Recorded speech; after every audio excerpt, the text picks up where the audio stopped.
Ya Allah. Terus bagaimana hubungan dengan anak saya yang sekolah di pesantren, Pak? Ini mau nanya. Kita sudah bersuci atau berwudu.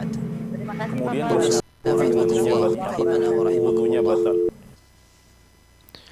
Bismillahirrahmanirrahim. Assalamualaikum warahmatullahi wabarakatuh. Alhamdulillahi wassalatu wassalamu ala nabiyyina Muhammad wa ala alihi wa sahbihi wa man walah. Amma ba'd. Para pemirsa, pendengar dan penyimak Fatwa TV dimanapun Anda berada, alhamdulillah senang rasanya dapat bertemu Anda kembali pada program kesayangan kita Live Interaktif pada segmen Keimanan, Doa, dan Dzikir yang bersama Ustadz Dr. Muhammad Nur Ihsan MA Hafizahullah Ta'ala yang merupakan anggota Dewan Fatwa Perhimpunan Al-Irsyad.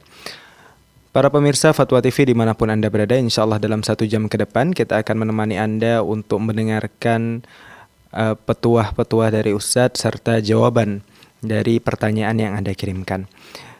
Layanan interaktif kami di 0821 706087 atau dapat menghubungi layanan satelit kami di 0331 544 6087 atau dapat mengirimkan pertanyaan melalui website kami di dewanfatwa.com.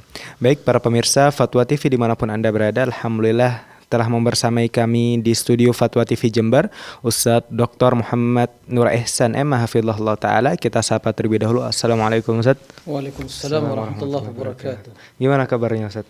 Alhamdulillah, sehat walafiat. Semoga senantiasa ya dalam keadaan sehat, mendapatkan kekuatan, kemudahan. Amin. Ya, dan diberi kesempatan oleh Allah untuk bisa bersuara dengan Ramadan. Betul Ustadz. Ini sudah dekat sama Ramadan ya Ustadz ya. Ya, semoga Allah menyampaikan kita ke Ramadan.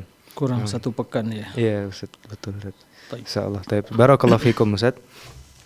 Baik para pemirsa Fatwa TV dimanapun Anda berada, sebelumnya kita sapa terlebih dahulu beberapa radio yang tergabung di RTVC yang telah merelay program pada malam hari ini. Di antaranya ada Radio Binbas Yogyakarta, Radio Sahabat Tegal, Radio MDFM Probolinggo, Radio Hang FM Batam, Radio Amoba Pangkal Pinang, Radio Sago FM Sumatera Barat, Radio Gema FM Bontang, Radio Tua FM Riau, dan Radio Mas FM Sragen.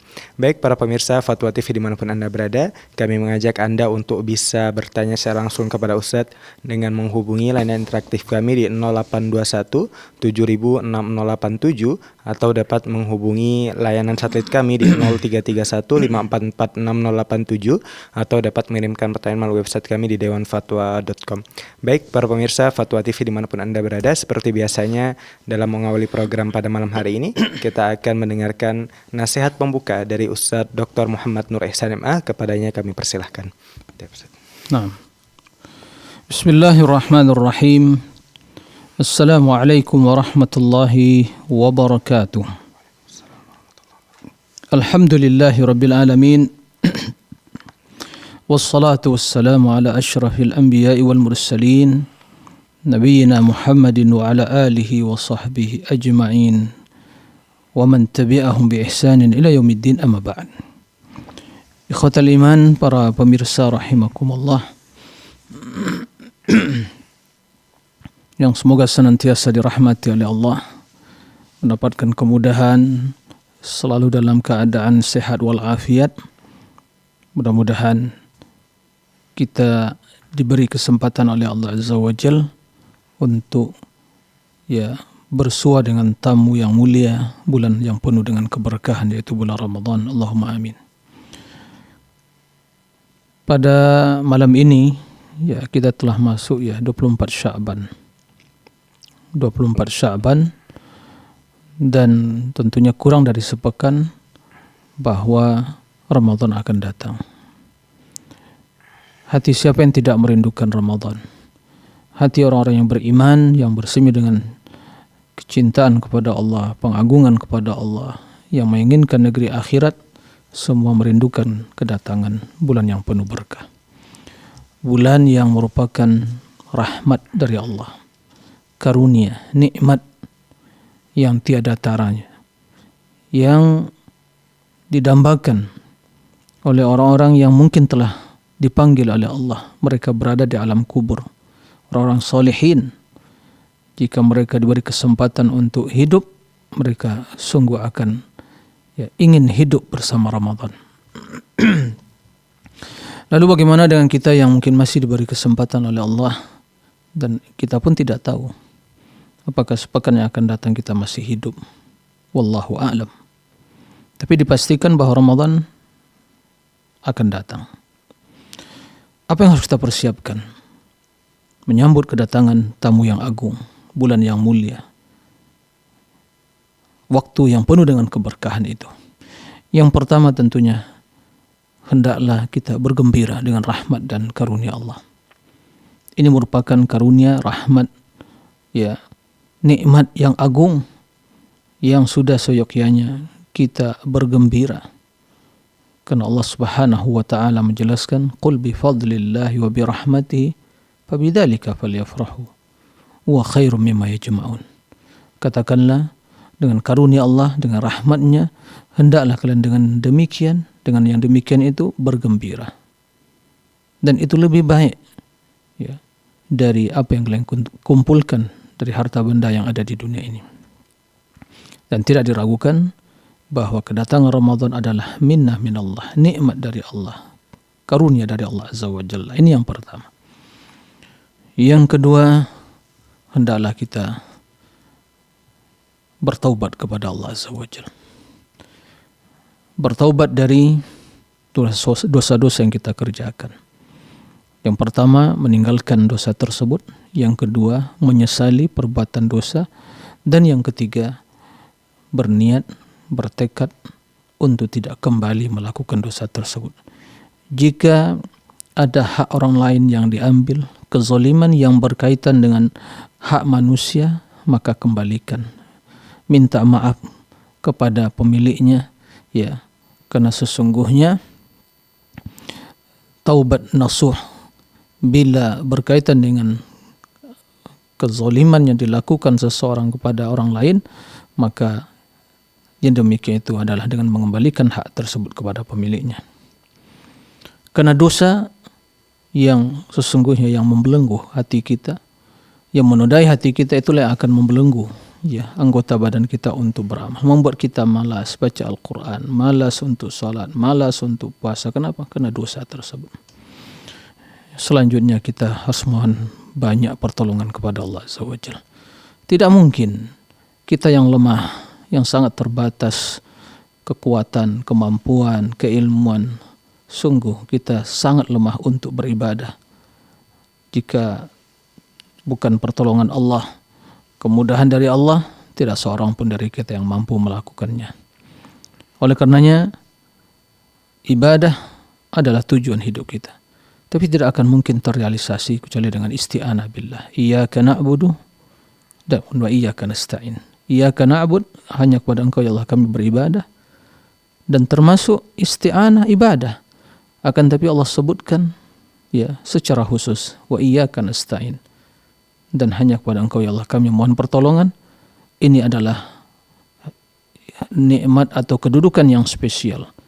Karena tidak akan mungkin kita bisa beribadah kecuali dengan pertolongan Allah Azza wa Jalla.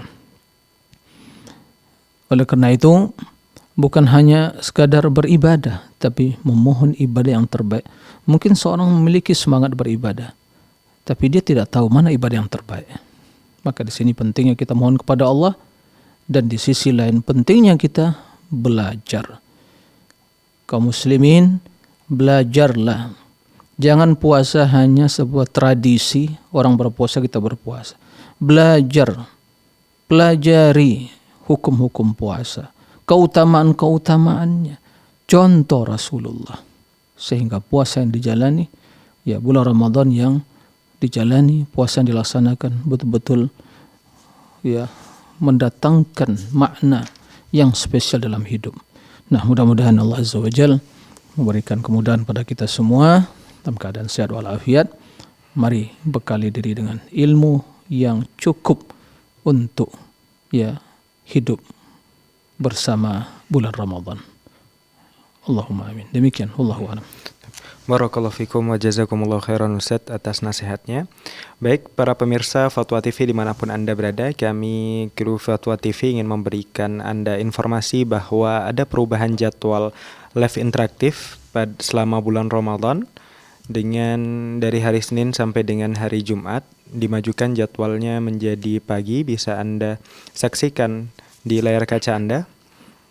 Terkhusus untuk segmen keimanan, doa dan dzikir, insya Allah akan dilaksanakan pada hari Rabu jam 7 pagi. Baik para pemirsa Fatwa TV dimanapun Anda berada, kami mengajak Anda untuk bisa bertanya secara langsung kepada Ustadz dengan menghubungi layanan interaktif kami di 0821 706087 atau dapat menelpon layanan satelit kami di 0331 544 6087 atau dapat mengirimkan pertanyaan melalui website kami di dewanfatwa.com. Baik Ustadz, kita izin membacakan pertanyaan yang sudah masuk di meja redaksi kami. Pertanyaan pertama dari hamba Allah di kota Bekasi, Jawa Barat. Bismillah, izin bertanya Ustadz, apakah ujub atau sombong terhadap perkara dunia termasuk syirik?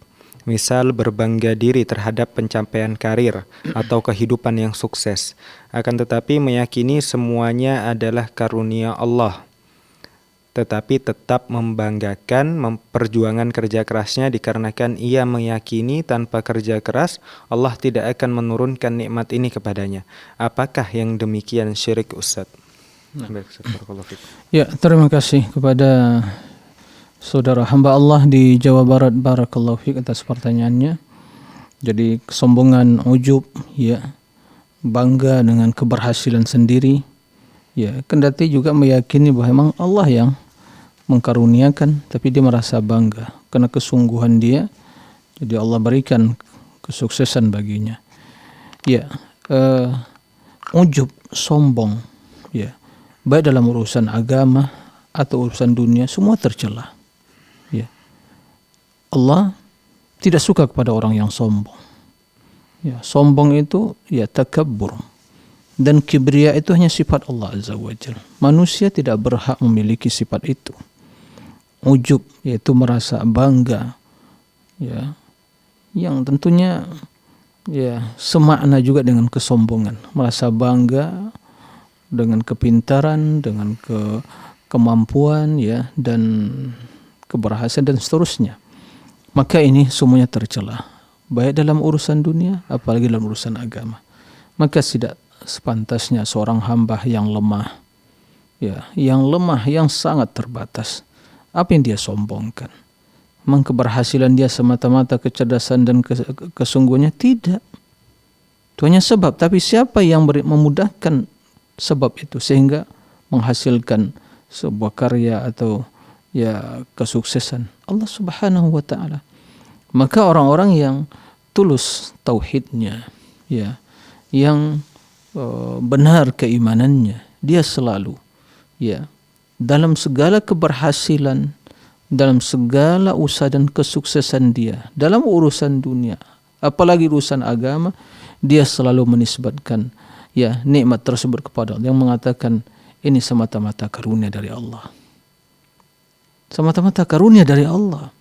Ya, bukan karena kecerdasan saya, bukan karena kepintaran saya, bukan karena keuletan saya, tidak, tapi semata-mata karunia dari Allah. Ya, sehingga Allah mudahkan hal itu. Maka wahai ya manusia, hamba yang lemah, kita ini sangat lemah, maka tidak diperbolehkan, ya, kesombongan merupakan dosa besar, ya, dan tidak sampai kepada kesyirikan karena tidak menyekutukan Allah. Nah, kecuali dia mengatakan ini memang perbuatan saya sendiri, tidak ada ikut campur Allah dalam hal itu, memang ini kesyirikan, berarti dia menduakan Allah. Dia menciptakan perbuatannya dan Allah menciptakan dirinya. Ini kesyirikan. Tapi sebatas masalah sombong dan ujub, ini dosa besar dan sangat dicela oleh Allah, dan Allah murka kepada orang-orang yang berbuat kesombongan. Dan orang yang sombong baik dalam urusan dunia, dalam urusan apalagi urusan agama, maka orang-orang yang tercela, orang yang dihinakan oleh Allah Subhanahu wa taala. Nah, demikian, Allahu a'lam. Jazakumullah khairan wa barakallahu fikum Ustaz. Semoga bisa menjawab saudara kita hamba Allah di Bekasi, Jawa Barat. Baik para pemirsa Fatwa TV dimanapun Anda berada, kami mengajak Anda kembali untuk bisa bertanya secara langsung kepada Ustaz dengan menghubungi layanan interaktif kami di 0821 706087 atau dapat menghubungi layanan satelit kami di 0331544687 atau dapat mengirimkan pertanyaan melalui website kami di dewanfatwa.com. Baik Ustadz, izin membacakan pertanyaan selanjutnya dari saudara hamba Allah di Tanjung Pinang, Kepulauan Riau. Bismillah Ustadz, izin bertanya, jika seseorang ada gangguan jin di tubuhnya Ustadz, apakah sebaiknya membaca surah full Al-Baqarah atau sebagian ayat ruqyah di surah Al-Baqarah, tidak membaca dari awal sampai habis Ustaz? Barakallahu fikum. Nah, ya, terima kasih kepada saudara hamba Allah di Kepulauan Riau. Barakallahu fiik. Secara khusus Tanjung Pinang. Jadi seorang yang bila kenyataannya seperti yang diutarakan dalam soal tersebut, maka di antara hal yang harus dilakukan dia meruqyah dirinya. Dan Al-Quran adalah syifa. Semua Al-Quran syifa. Ya. Terutama surat-surat yang ada keutamaan seperti Al-Baqarah. Ya. Secara khusus ayat kursi dan ayat yang lain muawwidzatain, qul a'udzu bil falaq, qul a'udzu birabbin nas, ya. Dan Al-Quran secara keseluruhan adalah syifa, termasuk juga Al-Fatihah, ya, Ummul Quran. Maka sebagai usaha untuk penyembuhan gangguan jin yang seperti diutarakan dalam soal adalah ya dengan meruqyah diri sendiri dengan membaca Al-Quran, mendekatkan diri kepada Allah, berzikir, mengajarkan doa-doa yang diajarkan Nabi sallallahu alaihi wasallam, membaca doa yang diajarkan Nabi sallallahu alaihi wasallam. Ini harus dilakukan, ya. Baik, jika dia mampu membaca surat Al-Baqarah ya sampai selesai, itu adalah hal yang baik. Jika tidak, dia mungkin memilih ayat-ayat yang mungkin biasa dibaca oleh seorang yang ingin meruqyah dirinya. Jadi intinya dalam hal ini mau membaca semua itu lebih baik jika hanya memilih ayat-ayat yang mungkin sebagian ya secara mungkin pengalaman ya pribadi bagi mereka yang meruqyah itu mungkin efeknya lebih nyata, maka tidak ada masalah. Tapi bukan hal yang ada aturan secara khusus ayat ini harus dibaca, ayat itu yang harus dibaca, tidak seperti itu. Al-Quran secara menyeluruh adalah syifa, bermanfaat untuk penyembuhan penyakit jiwa atau gangguan-gangguan dari jin yang diutarakan dalam soal. Nah, demikian Allahu a'lam. Jazakumullah khairan wa barakallahu fikum Ustaz. Semoga bisa menjawab saudara kita hamba Allah di Tanjung Pinang, Kepulauan Riau. Pertanyaan selanjutnya Ustaz dari Bapak Edi Burhani Abu Hasan di Karawang, Jawa Barat. Assalamualaikum Ustaz, izin bertanya, apa arti atau tafsiran dari ayat Al-Quran yang berbunyi wa qala inni dhahibun ila rabbi sayahdin? Nah, terima kasih kepada Pak Edi Burhani, Jawa Barat. Barakallahu fiik. Dan ayat ini tentunya dalam konteks ya kisah Nabi Ibrahim alaihissalam. Sebagaimana kita maklumi, Nabi Ibrahim alaihissalam imamul muwahhidin, ya, imamnya ahli tauhid yang mengajak kaumnya penyembah berhala, bahkan termasuk orang tuanya ya ayahnya. Beliau mengajak mereka untuk bertauhid, ya, untuk mengikhlaskan ibadah kepada Allah Azza wa Jalla. Tapi kaumnya menolak hal itu. Bahkan ya sampai kepada ya mereka membuat makar untuk membinasakan Ibrahim. Ya, kita mengetahui bagaimana kisah beliau ya dilemparkan ke dalam api, tapi Allah selamatkan. Ya Allah jadikan api tersebut dingin dan ya selamat bagi Ibrahim. Intinya setelah beliau berdakwah ternyata kaumnya menolak, bahkan membuat makar untuk membunuhnya, ya. Maka tatkala itu beliau telah lakukan, beliau tinggalkan ya peribadatan kepada selain Allah dan juga para pelakunya, maka dia berhijrah kepada Allah Azza wa Jalla. Dan maksud inni dhahibun ila rabbi, sungguh saya pergi menghadap Rabbku, yaitu ke negeri Syam, yaitu berhijrah kepada Allah. Maksudnya dhahibun ila rabbi itu berhijrah. Dia pergi ke negeri Syam, maka dialah Allah yang akan menunjuki Nabi Ibrahim kepada kebaikan. Nah, kemudian beliau juga memohon kepada Allah dikaruniakan anak, ya keturunan. Nah, wa habli minas salihin, kemudian berikan kepadaku, karuniakan kepadaku dari orang-orang soleh itu anak-anakku. Ya, Allah karuniakan kepada Ismail, Ishak. Jadi intinya dzahibun ila rabbi, beliau berhijrah kepada Allah, meninggalkan ya perbuatan syirik dan para pelakunya. Kemudian beliau pergi menghadap Allah, yaitu berhijrah kepada Allah menuju negeri Syam. Nah, demikian. Allahu a'lam. Jazakumullah khairan wa barakallahu fikum Ustaz. Semoga bisa menjawab Bapak Edi Burhani atau Abu Hasan di Karawang, Jawa Barat. Baik para pemirsa Fatwa TV dimanapun Anda berada, kami mengajak Anda kembali untuk bisa bertanya secara langsung kepada Ustadz dengan menghubungi layanan interaktif kami di 0821 706087 atau layanan satelit kami di 0331 544 6087 atau dapat mengirimkan pertanyaan melalui website kami di dewanfatwa.com. Baik Ustadz, kita melanjutkan membacakan pertanyaan dari Bapak Adi Darmawan Ustaz, di Banyumas, Jawa Tengah. Assalamualaikum warahmatullahi wabarakatuh. Izin bertanya Ustaz, yang pertama tentang bacaan-bacaan dalam gerakan sholat fardu. Hukumnya wajib atau sunnah? Saya sempat kaget saat mengikuti kultum subuh, Ustadznya menyampaikan tidak baca tidak apa-apa, yang penting tumak nina. Mau bertanya saat itu juga tapi tidak ada sesi tanya jawab. Mohon pencerahannya Ustaz. Lalu yang kedua, makna tumak nina itu bagaimana Ustaz? Jazakallahu khairan. Nah, ya terima kasih kepada Pak Ade Darmawan ya, barakallahu fiik atas pertanyaannya. Nabi SAW memerintahkan kita untuk salat ya seperti salat beliau. Itu perintah Nabi SAW, dan hukum perintah itu wajib. Ya, mengandung kewajiban. Sallu kama ra'aitumuni usalli. Dan salatlah kalian seperti kalian melihat saya salat. Makanya para sahabat sungguh ya sangat bersungguh-sungguh memperhatikan bagaimana dan apa dan yang dilakukan Nabi sallallahu alaihi wasallam, mulai dari takbiratul ihram sampai salam beliau, kemudian juga setelah itu ya rangkaian zikirnya semua dinukil oleh para sahabat, tidak satu pun yang tersembunyi. Bagaimana gerak-gerik beliau ya itu diperhatikan sahabat. Nah, dan tidak diragukan bahwa ya salat ada rukunnya, ada wajib-wajibnya, ada hal-hal yang sunnah. Nah, dan rukun ya tidak sah salat bila ditinggalkan. Dan apabila itu mungkin ditinggalkan, maka dia harus membacanya, kemudian setelah itu ya dengan sujud sahwi.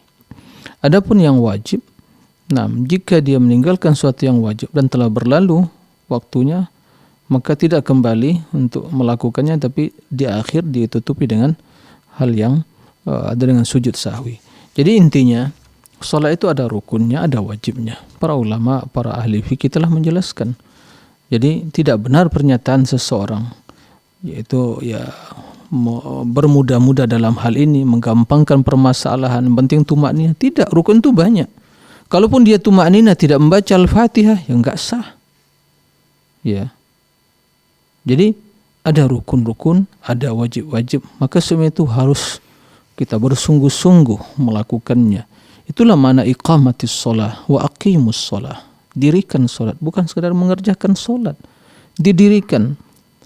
Dan para ulama menjelaskan perbedaan antara iqamah, mendirikan, dengan sekadar melaksanakan. Iqamah itu betul-betul dia memperhatikan rukun-rukunnya, wajib-wajibnya. Jadi pernyataan keliru ini. Ya, hati-hati. Ya, orang-orang yang tampil di masyarakat, ya, memberikan penyuluhan atau tausiah, hati-hati. Ya, lebih baik diam daripada menyesatkan ya diri atau menyesatkan orang lain dan menambah dosa. Ya, sementara salat hal yang terpenting setelah syahadatain. Jadi kita katakan ini hal yang keliru, ya, tidak tepat seorang ustaz mengatakan seperti itu. Yang penting tumakninah, enggak cukup. Banyak rukun-rukun yang lain, banyak wajib-wajib yang lain. Ya. Adapun tumakninah itu ya salat dengan tenang, ya. Jadi perpindahan dari berpindah dari suatu rukun ke rukun yang lain atau wajib ke wajib yang lain, itu ya ada tumakninah dengan tenang, tidak tergesa-gesa. Ya. Kembali setiap persendian itu kepada posisi semula. Begitu dia ruku, takbiratul ihram dibaca. ya Al-Fatihah dengan tenang, mentadabur, setelah itu ruku, dibaca yang lengkap, kembali lagi ya i'tidal, dan setelah itu ruku lagi. Begitu Ustaz. Jadi ada ya ketenangan, sakinah, tumakninah. Bukan ya seperti ya solat yang sebagian kita lihat ya kaum muslimin solat tergesa-gesa. Udah waktu ya ada belasan jam atau ya mungkin puluhan jam untuk hal-hal yang lain. Untuk solat 5 waktu itu pun asal-asalan. Ya ingin cepat selesai. Enggak ada tumakninanya. Ya, enggak tahu apa yang dibaca. Yang lebih ya menyedihkan lagi dengan alasan solat tarawih sehingga membaca bahkan solat 20 rakaat ya selesai dalam durasi 7 menit. Ini keajaiban dunia di zaman sekarang ini yang hanya ada di negeri Nusantara ini. Ya, ini enggak benar seperti itu. Jadi itu maknina. Ini solat, bukan bermain-main, bukan hanya gerak-gerik saja, ada bacaannya, penghayatan, merenungi. Maka solat ya jemaah, perhatikan solat kita. Ya, perhatikan solat kita. Nah, demikian Allah. Baik. Jazakumullah khairan wa barakallahu fikum Ustaz, semoga bisa menjawab Bapak Adi Darmawan di Banyumas, Jawa Tengah. Baik, para pemirsa Fatwa TV, telah terhubung bersama kami Bapak hamba Allah di Sumatera Barat. Kita sapa terlebih dahulu. Assalamualaikum Bapak. Waalaikumsalam. Ya, silakan Bapak pertanyaan. Assalamualaikum Ustaz. Waalaikumsalam warahmatullahi wabarakatuh. Ya, ini bertanya tentang makmum masbuk Ustaz. Misalnya kita sholat maghrib, kemudian kita datang pas imam sudah rakaat ketiga Ustaz. Jadi kan kita dapat 1 rakaat bersama imam. Jadi pas imam itu tasyahud akhir Ustaz, kita itu bacaannya seperti tasyahud akhir Ustaz atau sampai tasyahud seperti tasyahud Ustaz. Yang kemudian itu Ustaz, kita bangkit dari tasyahud itu Ustaz, kita pas imam sudah salam kedua atau sudah salam pertama Ustaz. Yang kemudian Ustaz, ketika kita bangkit dari tasyahud ini Ustaz, kita itu membaca Allahu Akbar atau tidak Ustaz? Kan kita cuma bagi kita itu rakaat pertama Ustaz.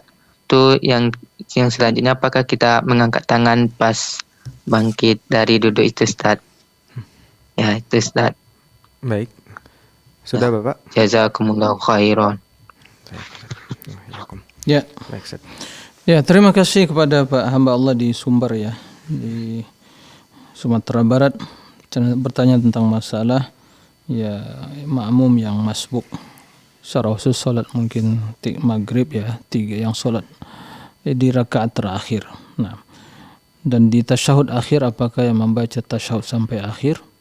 Ya, karena posisi kita adalah yang mengikuti imam, dan itu bagi imam adalah posisinya adalah rakaat terakhir, maka kita ikuti. Nah, kita ikuti. Memang kalau kita lihat dalam kitab fikih dapatkan bahwa apakah ini terhitung bagi makmum adalah rakaat pertama ya atau itu rakaat terakhir. Ya, ada perbedaan, tapi yang tentu yang lebih selamat dalam hal ini adalah tetap membaca tasyahud akhir sampai imam juga selesai, kemudian setelah itu kita bangkit. Dan di waktu bangkit jangan kita membaca takbir. Ya, bukan takbiratul ihram, karena dari awal kita ada takbiratul ihram. Ya, takbir intiqal. Ya, membaca takbir untuk bangkit bagi makmum yang masbuk tadi rakaat kedua. Ya. Maka pada rakaat kedua maka dia akan tasyahud lagi. Ya. Setelah itu nanti baru bangkit, ya setelah tasyahud lagi duduk antara 2 sujud, kemudian setelah sujud bangkit, kemudian duduk antara 2 sujud, dia tasyahud. Setelah itu nanti dia ya di rakaat terakhir ya melakukan seperti yang ya dilakukan dalam solat-solat yang biasa, itu tasyahud dan melengkapinya.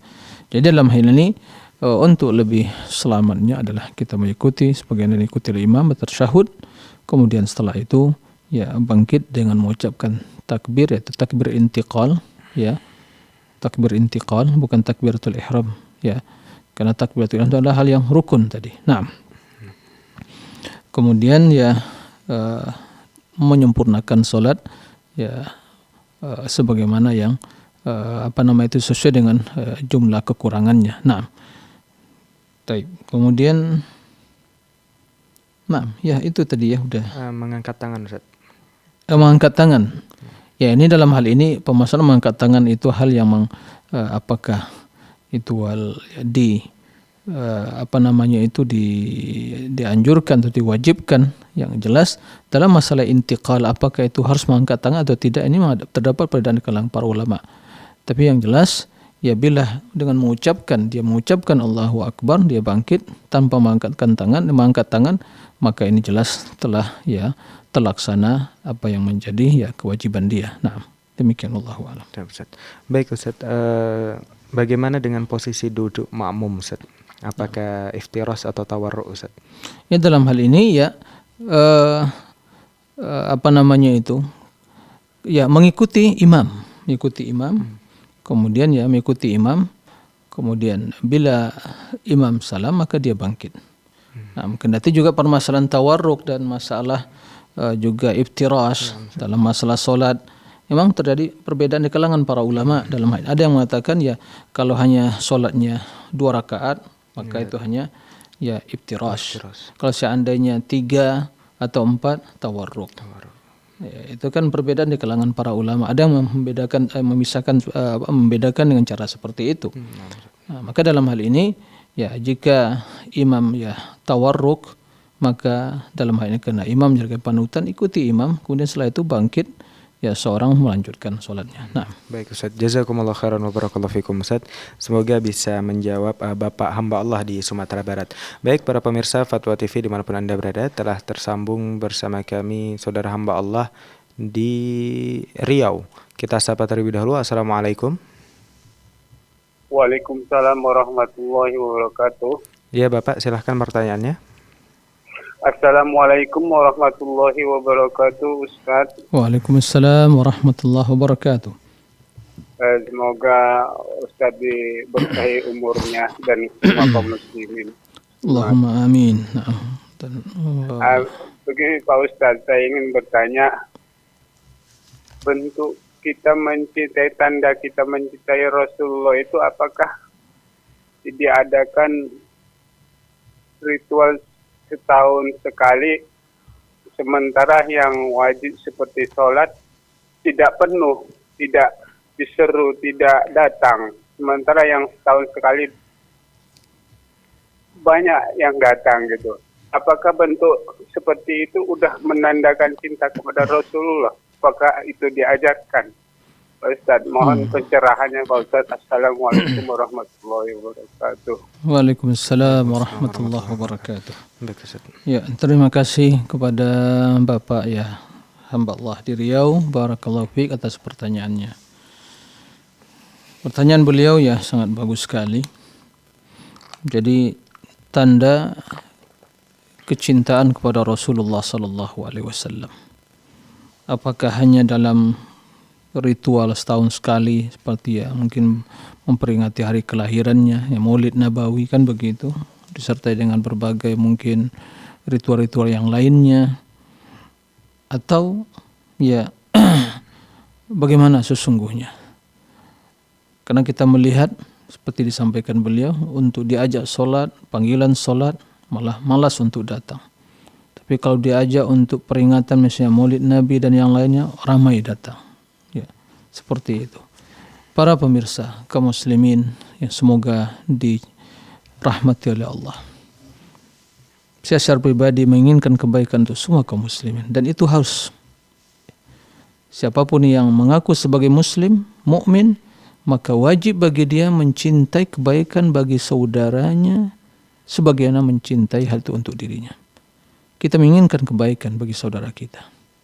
Ya, maka dalam rangka keinginan kita memberikan kebaikan kepada mereka, ketahuilah, tidak ada manusia yang lebih mulia di permukaan bumi ini selain di Rasulullah. Tidak ada petunjuk yang lebih yang terbaik daripada petunjuk Rasulullah. Ya, tidak ada di permukaan bumi ini manusia yang telah diciptakan oleh Allah, dilahirkan ke permukaan bumi ya. Telah Allah ciptakan, mereka terlahir ke permukaan bumi yang lebih mulia, lebih baik dari para sahabat, dan tidak ada manusia dari umat Islam ini yang lebih cinta kepada Rasulullah daripada para sahabat. Itu semua hal yang tidak bisa dipungkiri. Ya. Nah, dalam hal ini bagaimana mereka membuktikan cinta? Kecintaan kepada Rasulullah dibuktikan dengan satu kata kunci. Yang ini mencakup seluruh ya agama. Dan itu dijelaskan oleh Allah Azza wa Jalla. Al-ittiba. Apa itu al-ittiba? Mengikuti beliau dalam perkara apa? Dalam seluruh perkara agama. Dari mulai masalah akidahnya, tauhidnya, keimanannya, masalah solatnya, ibadahnya, akhlaknya. Maka orang yang cinta kepada Rasulullah adalah orang-orang yang mengikuti beliau.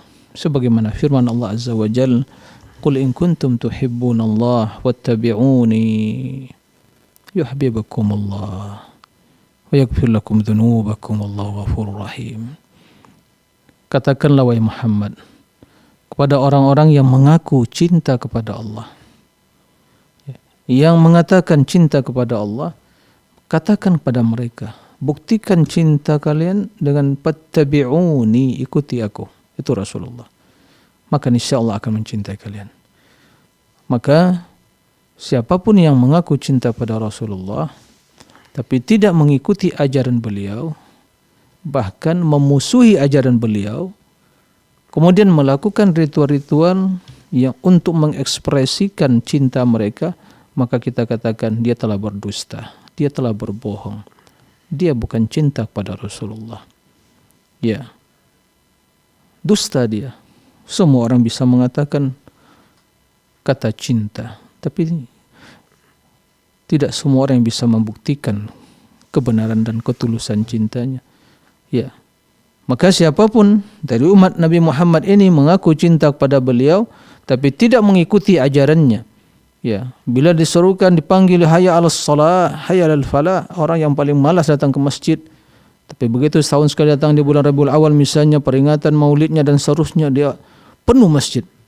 Ya, penuh sesak dengan manusia, masjid penuh. Tapi solat 5 waktu sehari malam tidak didatangi. Puasa Ramadan malas. Solat tarawihnya ya tercepat. Ingin banyak tapi paling tercepat selesainya. Al-Qur'annya tidak dibaca. Hadisnya tidak dipelajari, sunnahnya tidak diamalkan. Inikah cinta pada Rasulullah? Ini adalah kedustaan. Demi Allah kaum muslimin, apapun yang dilakukan tidak sesuai dengan ajaran beliau tidak akan bermanfaat.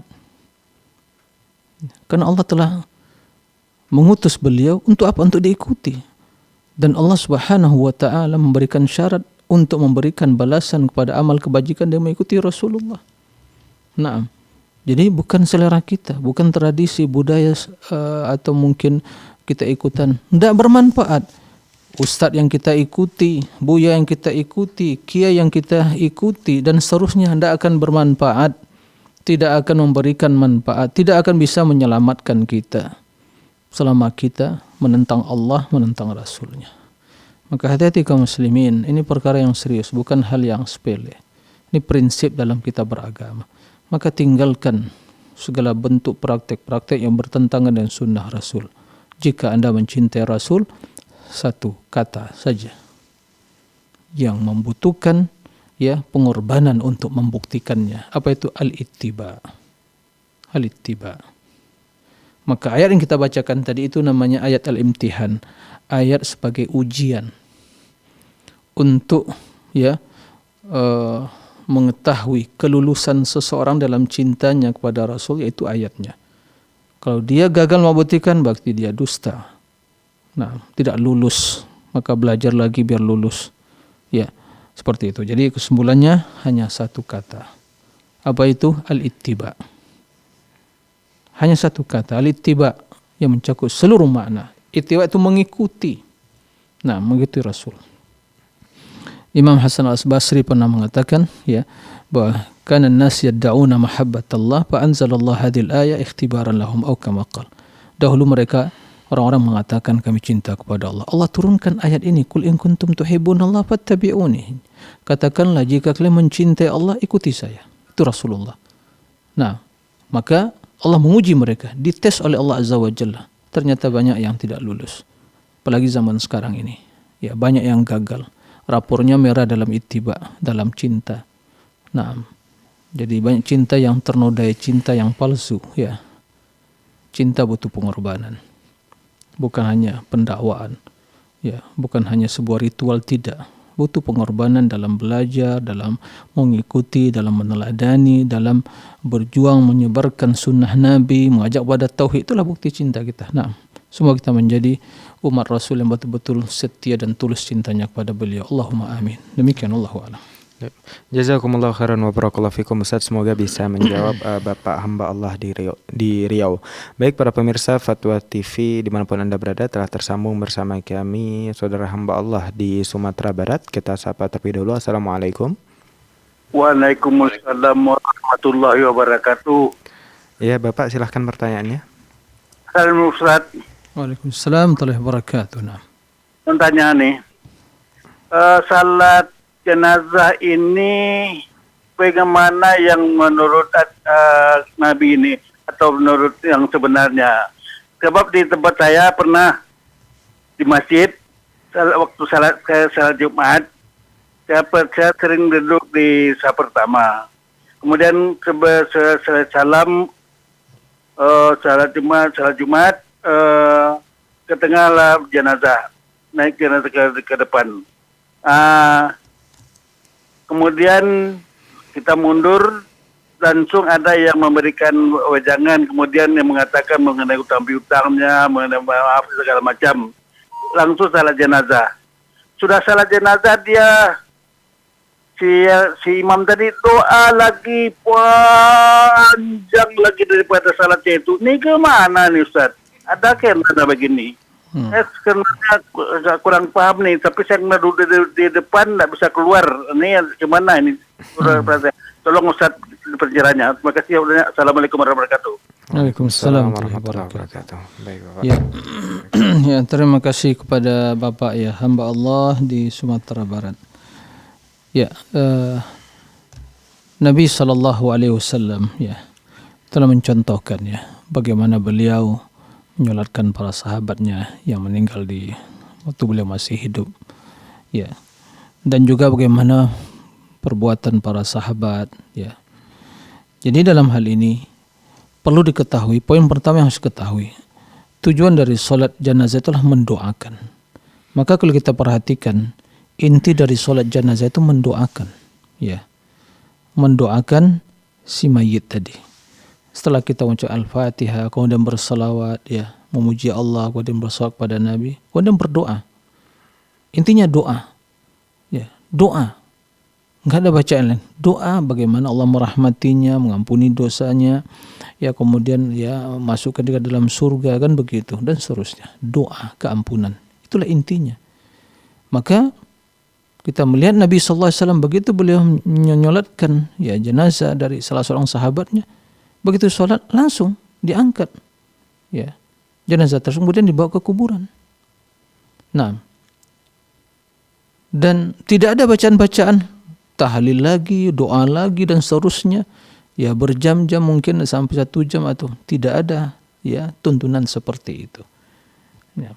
Yang ada begitu sampai di kuburan, telah dikuburkan, dikebumikan, sebelum beliau Rasulullah SAW ya meninggalkan ya kuburan tersebut, beliau mengatakan pada para sahabatnya bahwa saudara kalian sekarang ini adalah sedang ditanya oleh Munkar wa Nakir, maka berdoalah kepada Allah agar Allah meneguhkan ya jawabannya terhadap pertanyaan Munkar wa Nakir, man rabbuk, man nabiyyu, ma dinu, ud'u li akhikumus sabat. Ya, doakan saudara kalian ketetapan, keteguhan, itu yang dilakukan. Adapun yang seperti disampaikan tadi, ya ini jelas tidak sesuai dengan tuntunan Nabi SAW, karena jenazah itu ya semakin cepat disegerakan untuk diantar ke kuburannya, kemudian disegerakan itu semakin baik, bukan lagi yang ditunda-tunda. Adapun permasalahan bayar utang piutang ya bukan situ tempatnya. Mungkin bisa di tempat yang lain, bukan dalam kondisi seperti itu. Nah, jadi ini yang harus dilakukan. Intinya itu tidak sesuai dengan tuntunan Nabi Shallallahu Alaihi Wasallam. Maka belajarlah. Intinya harus belajar. Jangan hanya mencukup dengan sebuah tradisi. Seringkali amalan kita tradisi. Apa dalilnya? Udah begitu nenek moyang kami seperti itu. Nggak boleh. Kita harus belajar. Ya, bagaimana sunnah Nabi. Apalagi zaman sekarang ini banyak sarana media yang bisa tempat kita bertanya. Nah, demikian. Wallahu a'lam. Jazakumullah khairan wa barakallahu fikum Ustaz. Semoga bisa menjawab Bapak hamba Allah di Sumatera Barat. Baik para pemirsa Fatwa TV dimanapun Anda berada, telah tersambung bersama kami Bapak hamba Allah di Sumatera Selatan.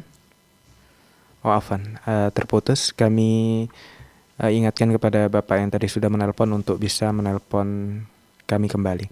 Baik para pemirsa Fatwa TV dimanapun Anda berada, kami membuka kesempatan bagi Anda untuk bisa bertanya secara langsung kepada Ustadz dengan menghubungi layanan interaktif kami di 0821 706087 atau dapat menghubungi layanan satelit kami di 0331 544 6087.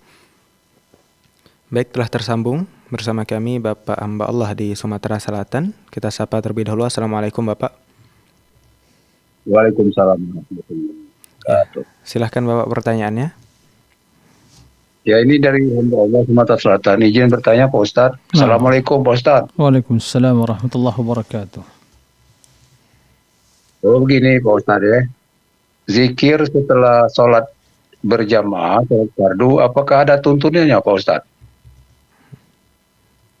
Baik. Ya itu saja, terima kasih Pak Ustadz. Assalamualaikum warahmatullahi wabarakatuh. Waalaikumsalam warahmatullahi wabarakatuh. Nah. Baik Ustaz. Ya, terima kasih kepada Bapak hamba Allah di Sumatera Selatan ya. Barakallahu fiik atas pertanyaannya. Pertanyaan beliau singkat ya. Apakah zikir setelah sholat fardu itu ada tuntunannya? Ya. Pertama, ya. Jawabannya adalah na'am. Zikir setelah sholat ya ada tuntunannya. Tapi kalau yang ditanyakan zikir berjamaah setelah sholat apakah ada tuntunannya? Ya kita jawab tidak ada. Jadi zikir setelah sholat ada tuntunannya. Bahwa Nabi SAW setelah sholat mengucapkan salam, ya beliau mengucapkan astagfirullah, astagfirullah, astagfirullah 3 kali. Kemudian Allahumma antas salam wa minkas salam tabarakta dzal jalali wal ikram. Naam. Kemudian la ilaha illallah wahdahu la syarika la lahul mulku wa la kulli syai'in qadir. La ilaha illallah wahdah. Naam. La ilaha illallah wahdahu la syarika la lahul ni'matu wa lahul fadlu wa thana'ul hasan. La ilaha illallah mukhlishina lahud-din. Naam. Dan seterusnya. Jadi Allahumma la mani'a lima a'taita wa la mu'tiya lima mana'ta wa la yanfa'u dzal jaddi minkal jadd. Kemudian ya tasbih, kemudian tahmid dan takbir. Naam. Jadi doa dan bisa dibaca semuanya lengkap atau hanya langsung mengucapkan ya setelah istighfar astagfirullah langsung mungkin subhanallah alhamdulillah Allahu akbar. Kemudian ditutup dengan la ilallah wahdahu la syarika la lahul mulku wa la kulli syai'in qadir, tidak ada masalah. Jadi ada tuntunannya.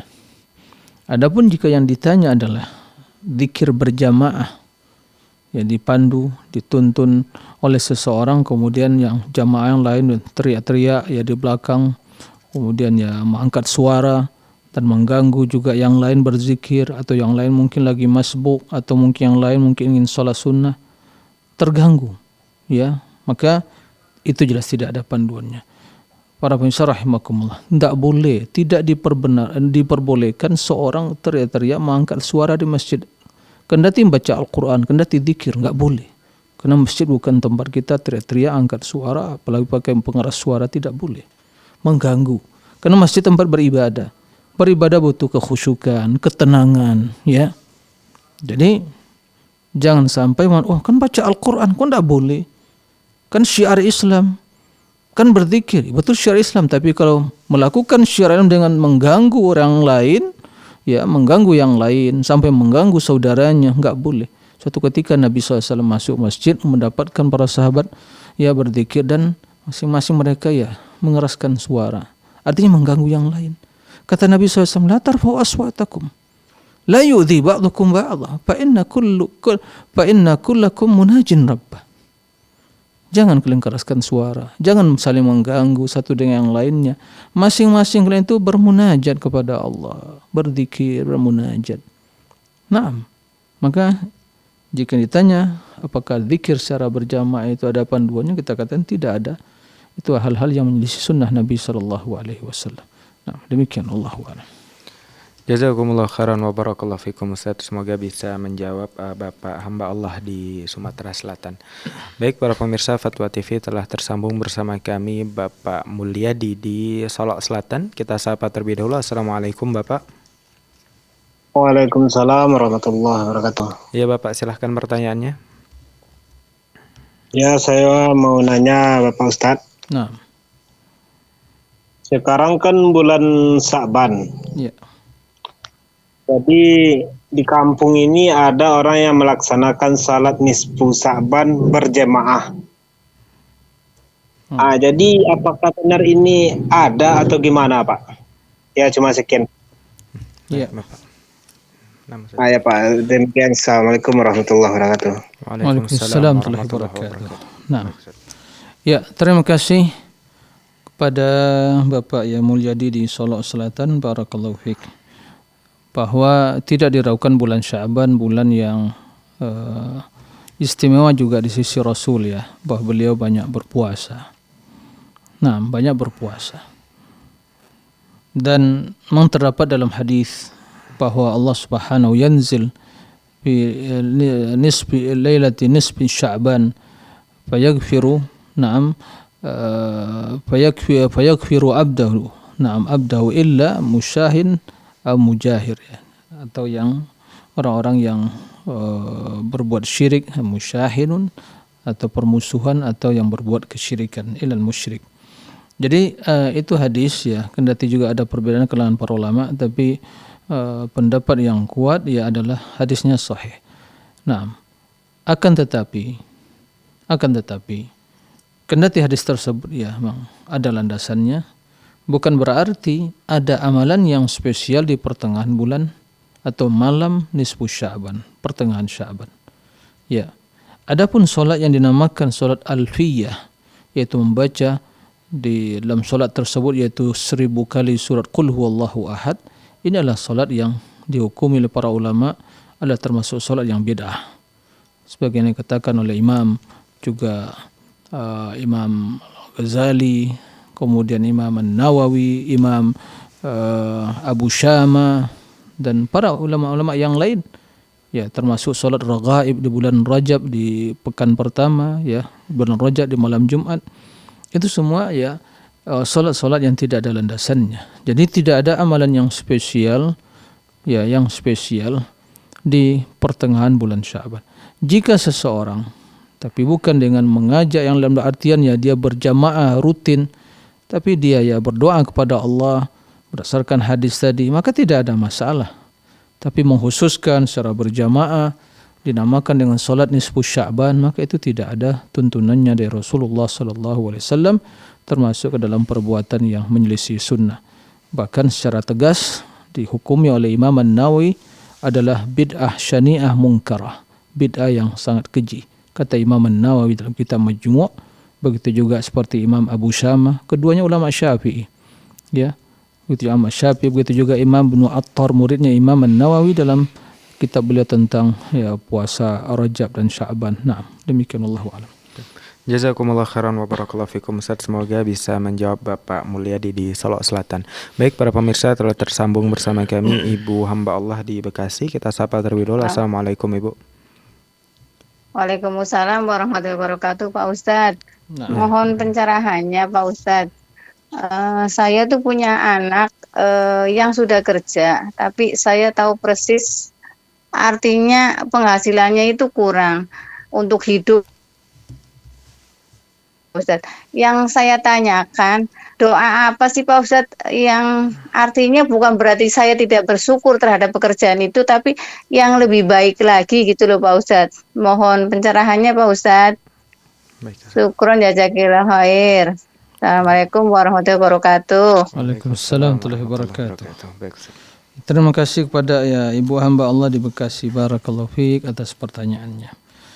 Ya, semoga Allah Azza wa Jal memberikan kemudahan ya kepada kita semua, kepada kaum muslimin yang mendapatkan kesulitan ya dalam urusan dunia, dimudahkan rezekinya, dilancarkan segala usahanya.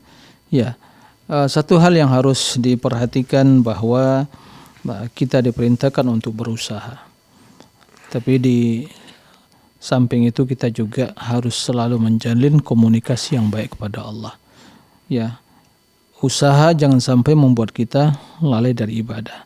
Karena dengan ibadah insya Allah kemudahan itu diberikan Allah Azza wa Jal. Ya, Allah menjelaskan dalam Al-Quran, wa may yattaqillaha yaj'al lahu makhraja wa yarzuqhu min haitsu la yahtasib. Barang siapa yang bertakwa kepada Allah, maka Allah akan berikan kepadanya makhraja, jalan keluar, pintu keluar, yaitu dalam menghadapi berbagai problem ya kesulitan. Wa yarzuqhu min haitsu la yahtasib. Kemudian Allah berikan rezeki dari arah yang tidak dia duga. Ya, itu kemudahan Allah Azza wa Jalla. Wa may yattaqillah yaj'al min amrihi yusra. Barang siapa yang bertakwa dimudahkan urusannya. Jadi itu harus dilakukan, ya dilakukan siapapun. Ya, hal yang sangat ya menyedihkan adalah tatkala kita atau melihat kaum muslimin mereka bersungguh-sungguh mencari rezeki, dan rezeki itu rezeki dari Allah Azza wa Jalla, tapi mereka tidak membangun hubungan baik pada Allah. Dia tinggalkan sholat, dia lakukan hal-hal yang haram, menipu ya dan seterusnya ya. Maka ini hal yang bertentangan. Nah, ini yang pertama. Kemudian ya berdoa di setiap pagi, doa yang diajarkan Rasul sallallahu alaihi wasallam, memohon 3 perkara. Ilmu yang bermanfaat, amal yang soleh, dan rezeki yang halal. Jadi rezeki yang halal, bukan rezeki yang banyak. Kenapa demikian? Karena kalau banyak tidak halal, tidak berkah, maka menambah petaka. Ya, doanya adalah Allahumma inni as'aluka ilman nafi'an wa rizqan tayyiban wa amalan mutaqabbala. Ya Allah, aku memohon kepadamu ilmu yang bermanfaat, rezeki yang tayyib, yang baik, yang halal, wa amalan salihan, dan amal soleh. Jadi itu yang harus dilakukan. Ya, jadi memperbanyak juga istighfar kepada Allah Azza wa Jalla. Istighfar, perbanyak istighfar. Nabi Nuh alaihi salam mengatakan pada kaumnya, faqultu astaghfiru rabbakum innahu kana ghaffara. Karena kita banyak dosa. Dosa itulah penghalang rezeki sesungguhnya, ya kemudahan. Maka perbanyak istighfar. Aku katakan pada kaumku, ya Allah, ya wahai kaumku, istaghfiru rabbakum, mohonlah keampunan kepada Rabb kalian. Innahu kana ghaffara. Allah Maha Pengampun. Yursilis sama alaikum midra, akan Allah turunkan hujan yang deras kepada kalian. Wa yumdidukum bi amwali wa banin, akan Allah berikan kepada kalian amwal, harta, dan banin, dan keturunan. Wa yaj'al lakum anhar, Allah jadikan sungai-sungai kalian mengalir dengan air. Jadi perbanyak istighfar, takwa kepada Allah, berdoa, kemudian ya perbanyak istighfar. Yang tidak kalah pentingnya, jaga waktu di pagi hari. Ya, jaga di pagi hari, sholat subuh berjamaah, kemudian di pagi hari berkah, jangan sampai tidur di pagi hari. Ya, baca zikir yang lengkap di pagi hari, kemudian sampai terbit matahari, setelah itu baru ya berusaha mencari rezeki Allah Subhanahu wa taala. Nah, demikian wallahu a'lam. Jazakumullah khairan wa barakallahu fikum. Ustaz, semoga bisa menjawab ibu hamba Allah di Bekasi. Baik Ustaz, alhamdulillah pertanyaan tadi menjadi pertanyaan penutup pada live interaktif malam ini. Kami ucapkan jazakumullah khairan wa barakallahu fikum Ustaz. Terima kasih atas jawaban serta nasihat-nasihatnya. Baik para pemirsa Fatwa TV dimanapun Anda berada, saksikan terus program live interaktif Fatwa TV dari hari Senin sampai dengan Jumat pada jadwal yang sudah ditentukan. Kami sampaikan pula untuk informasi lebih detail terkait Fatwa TV atau Dewan Fatwa Perhimpunan Al-Irsyad, Anda bisa mengakses website kami di dewanfatwa.com atau fatwatv.id. Dan kami mengajak Anda semua untuk berkontribusi dalam syiar dakwah Islam melalui rekening aktif yang bisa Anda saksikan di layar kaca Anda. Baik pemirsa Fatwa TV yang semoga dirahmati Allah, terima kasih sekali lagi kami ucapkan bagi Anda semua pemirsa, pendengar, dan penyimak live interaktif ini. Baik, akhirnya kami mewakili rekan kerja yang bertugas pamit undur diri. Kita tutup pertemuan kali ini dengan doa kafaratul majlis. Subhanakallahumma wa bihamdika asyhadu an la ilaha illa anta astaghfiruka wa atubu ilaik. Syukran. Wassalamualaikum warahmatullahi wabarakatuh. Ya Allah. Terus bagaimana hubungan dengan anak saya yang sekolah di pesantren, Pak? Ini mau nanya. Jika sudah bersuci atau berwudu, Terima kasih, kemudian Bapak. bersentuhan dengan suami, wudunya batal.